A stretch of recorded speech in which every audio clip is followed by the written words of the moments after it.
TikTok. A lot of y'all was crying over the weekend. What was that? Saturday night? Saturday night, TikTok went dark. And then Trump saved y'all from yourself, similar to how he did in the ceasefire. Check it out. Today, the Supreme Court ruled to uphold a law that would prohibit the use of TikTok in the U.S. The justices unanimously determined that the law requiring the hugely popular app to either be sold or banned in the nation does not violate the First Amendment. The court also said the measure is necessary to address, quote, well-supported national security concerns. The CEO of TikTok posted his response to the decision on the app. On behalf of everyone at TikTok and all our users across the country, I want to thank President Trump for his commitment to work with us to find a solution that keeps TikTok available in the United States. This is a strong stand for the First Amendment and against arbitrary censorship. The president-elect also responded on social media this morning saying, quote, the Supreme Court decision was expected and everyone must respect it. My decision on TikTok will be made in the not-too-distant future, but I must have time to review the situation. Stay tuned. CBS News Supreme Court and legal producer Catherine Cole is following all of this in Washington for us. So, Catherine, can you further explain the court's decision, particularly how the justices concluded this law does not violate the right to free speech? Yeah, so this is a unanimous 9-0 decision saying that this law doesn't violate either Americans' free speech right or TikTok's free speech right. What they concluded is that this law indirectly burdens speech, but that laws that further an important governmental interest can have these indirect burdens on speech so long as they don't go too far. And the court said the data privacy problems that Congress identified, that the government has defended, the fact that the Chinese parent company of TikTok can access the data of anyone who has TikTok downloaded onto their phone. Somebody says in the chat, let me share this real quick. I want to share this statement because the chat is my co-host. Where is it at? They talked about how great China is. I've studied China. Studied it back and forth. Even learned a little bit of their language. Somebody says, Lisa says the algorithm is setting us up to keep us done down. China is teaching tech stuff. Jaron also says, I like Red Note. China make America look like a third world country. Check out Chinese cities. Y'all are absolutely 100% confused about what China really is. Actually go and speak to somebody who's been there. All right. Number one, let's talk about Red Note. Okay. Because I know that a lot of people was trying to flock over to Red Note, a Chinese app, because they didn't want to be on American apps and stuff like that. All right. Let's go by this. Let's first have this conversation. A lot of people that joined these Chinese applications that's also owned by ByteDance, which is the parent company of TikTok, they don't play the same way that they play over here. I'll give you an example. There were a lot of people that were complaining about Red Note right after they switched over because they thought that TikTok was going to be off for a long time. And they were complaining to them because they were getting removed off the application.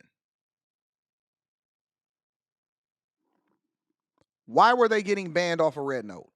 Because A, they was talking about politics. B, they were talking about whole behavior. And C, they were not dressed appropriately and they were showing cleavage and they weren't covering themselves up. I don't know if y'all familiar with this, and maybe y'all need to go over there and live over there and see what it's like.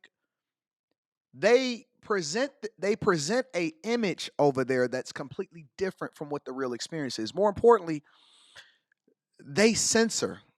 You can't send an email from over there in China without being held accountable if you say something that you wasn't supposed to say in the email. It's filtered through and then released after a certain period of time, sometimes up to 24 hours after you send the email.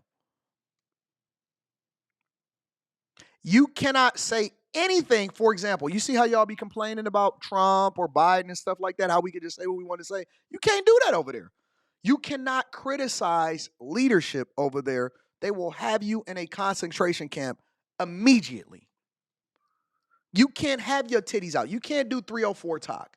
You can't do what you want to do. See, because a lot of people don't appreciate the freedoms that they have over here because they've been free for too long and they haven't had been held accountable for their actions, because we got freedom of speech and we have laws that allow for you to do what you want to do because you're governed by the Constitution instead of it being a democracy.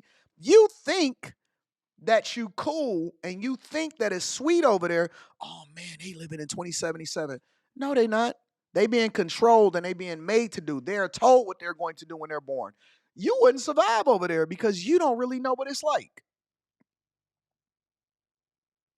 Do you know why women, when they get pregnant, fly to the United States of America and try to hide their pregnancy so they can have their children here, so their children can have dual citizenship both here and in China? Do you know that those are man-made cities, that their real estate is absolutely crumbling right now, that their infrastructure is cheap, that they tried to dump cheap steel over here that eroded some of your cars, and that's one of the reasons why y'all have some of the recalls that y'all have? Y'all think it's so cute and it's so, oh my God, they so great over there. Then go. Go. While everybody is trying to get over here, nobody is trying to run over there. Go over there. Go over there and tell them about your choosing to use men's bathrooms or women's bathrooms. Go over there and tell them about, tell them about how you don't like their government leadership. Go over there and start telling them about what you think you know and how you feel about women's liberation and why you need to eliminate baby. Go over there and tell them what you're going to do. I want you to have the same energy, that you got over here. Go over there and tell them that you're going to do it, and let me know how it go. I'm just curious. Because what they allow for y'all to do on the apps over here, they looking at you and they laughing at you, and they think that your content is subpar, and they controlled by their own government. But that's a real problem. Congress judged that was a problem, and that the court isn't going to say that Congress didn't have a sufficient basis to assert that interest, nor that interest wasn't important. And so the court concluded basically Congress did what it needed to do here, and we can't overstep what Congress has decided. How surprising is it that the decision was unanimous? Not that surprising. I'll give you two reasons why. The first is that the lower court ruling was also unanimous, and that court also had Republican appointees, Democratic appointees. We got a show to do. We're not distracted by nothing. We got a show to do. Basically, every judge who has looked at this law has said it passes constitutional muster. And then also, the court is unanimous more often than you'd think. In roughly half of the cases it gets, the court rules 9-0. It tends to be the more controversial, high-profile cases where they tend to split. And that's where you get this perception, perhaps misperception, that the court is more divided on the law than you'd think. And President-elect Trump has previously indicated he wants to save the app. This is a reversal for him as well. Can he? Does he have the power to? I'm not sure. I think he said he's going to try. He needs some time to review the situation. That's what he said on Truth Social. But the problem here is that this law is a matter of federal law. It supersedes executive authority per se, and it acts on the intermediaries, the tech companies that stand between users and TikTok. So the App Store, the cloud service providers, whatever you use to get to TikTok, those tech companies will face serious penalties right now if they allow you to get to TikTok once. So let me bring y'all up to date. That was prior to the ban, and that was in anticipation of the ban once the Supreme Court ruled. And then this was more recently after it was banned, and then TikTok decided that they wanted to go ahead and get their servers back online. In addition to Oracle is actually the service provider that allows for TikTok to be able to be filtered through your phones and stuff like that. So once it was banned for a little while, and you couldn't access it, you quickly seen it come back online. By the time that I was on my flight in the morning, it was back online, and this is the conversation that Trump was having and what he issued in order to allow for them to be able to come back online. Welcome back, and thank you all for joining us here at Live Now from Fox on this Sunday. I'm your host, Carla Hara. I'd like to get to an update regarding the social media platform TikTok, which initiated a blackout late Saturday evening. A lot of reports coming in for the future of TikTok, but I'll bring you this. A post on X. I'm about to give Quentin his own show, y'all. on after hours. It's about to be sports and sports betting. Quentin is the, let me tell you something. Tomorrow we're going to talk about it, but Quentin is the oracle. My heart sunk when he texted me because I said, man, listen, I'm not listening to you. I just shut my phone off for a while. First, I said, I'll take that bet. He said, man, I think the Lions going to get blazed. Listen, Anton, they're going to lose. I said, I'll take that bet. And then I just turned my phone off. I said, man, I'm not about to have him predicting this game for me. And then the next thing you know, I was just looking at the TV. 31 points in the first half. Oh shoot. Of the Associated Press saying breaking, TikTok says it's in the process of restoring service to users in the U.S. and thanked Trump, who pledged to sign an executive order after his inauguration.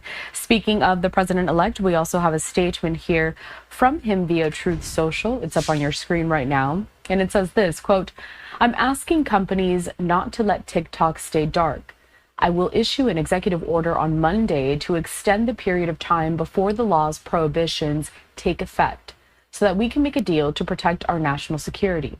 The order will also confirm that there will be no liability for any company that helped keep TikTok from going dark before my order. Americans deserve to see our exciting inauguration on Monday, as well as other events and conversations."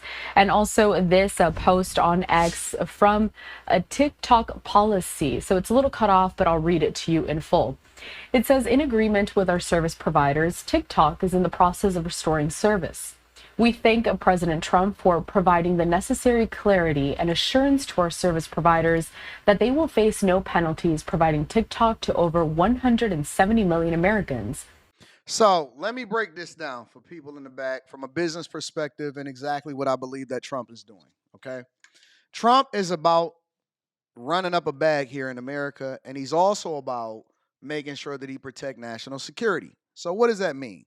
One of the reasons why Congress voted to ban TikTok here in the United States of America is because they didn't want all of our data and our information to go over to China, in addition to manipulation through TikTok of what happens here in the United States of America. All right, that's one of the things. But here's the thing. TikTok is a multi-billion-dollar corporation, and it actually helps fund a lot of the businesses and small businesses and people that are generating a significant amount of revenue here in the United States of America. So what do? Instead of Trump allowing for the ban just to be what it is, because the Biden administration basically passed the buck and they said, listen, we don't want to touch it. We're just going to let Trump rock out with it. Once TikTok went dark, because as some people are saying inside of the comments, they're saying, well, Anton, you don't see it inside of the App Store. You don't see it inside of the Microsoft Store. You don't see it inside of the Google Store. You don't see it inside of the Apple Store. Well, here's how it works. The service is back up. So if you already had the application, then you still are able to use the services. They're not allowing you to download it inside of the App Store because the laws are still in place that says that any service provider that helps them, basically the people that are putting it in their app stores, any service provider that helps them could face billions of dollars in penalties. Well, what does that mean? That basically means that Trump is extending, and he said it. Let me read the statement again. He is extending the ability for them to be able to go online for 90 days while a deal is brokered. So basically what he's trying to do is he's trying to secure a deal where the United States of America basically takes at least a 50% stake of what happens here inside of the United States of America, as well as more privacy concerns that are then solved for. So basically the same thing that China does to us, where anytime an American company decides that they want to open up a business over in China or they want to do business in China, then China then takes practically 50% of whatever it is, or they got a partner 50% with whatever a Chinese company is inside of their country. That's basically what's happening here inside of America. He's saying, why would we remove that wealth? Why would we then prevent ourselves from being able to take advantage of the amount of revenue and jobs and technology that's here in the United States of America by way of it? Why won't we then make sure a deal is done to where we are favorable on that side of the deal, and I can get the credit for brokering another deal to make sure that everybody is happy, everybody get what they want, and the United States of America is more empowered as a result of it. So Apple and Google and the Google Play Store and all of these places, they're choosing until there are concrete laws on the books to not allow for you to be able to download it from their stores. But at the same time, if you already have the application, you can still use TikTok like you did before. That's what the 90-day ban is. That's what the 90-day stay is. Now they're trying to get a deal done to where basically a holding company or whoever it is that wants to buy it gets at least a 50% stake in it. Trump is trying to see that through.